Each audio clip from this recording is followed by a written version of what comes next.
గోనేతండ గ్రామ ప్రజలకు నా యొక్క నమస్కారం.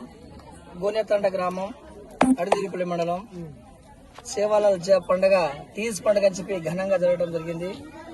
ఇటు నాయక్ బాలా గాని కార్భారి దిప్ల ఆధ్వర్యంలో మరియు దిరాత్ లాలియా, దిరాత్ పర్మ, ఆ తర్వాత సైదా, ఆ తర్వాత సైదా వాళ్ళ ఆధ్వర్యంలో ఘనంగా తీజ్ పండుగ వేడుకలు జరగడం జరిగింది.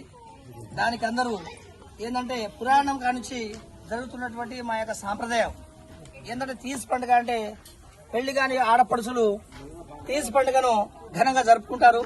దానికి మేమందరం సహకారంతోనే ఉత్సాహంగా పాల్గొనడం జరిగింది. ప్రతి ఒక్కళ్ళు ఆడ మొగ తేడాలు కూడా డాన్స్ గాని డీజేతో మంచి సాంప్రదాయ ప్రకారం ఘనంగా జరిగింది. కాబట్టి ఇటు విషయాన్ని నేను గోనేతండ నుంచి ప్రత్యేకంగా చెప్పడం జరిగింది. అంటే తీజ్ పండుగ అంటే 9 రోజులు ఆడపిల్లలు అసలు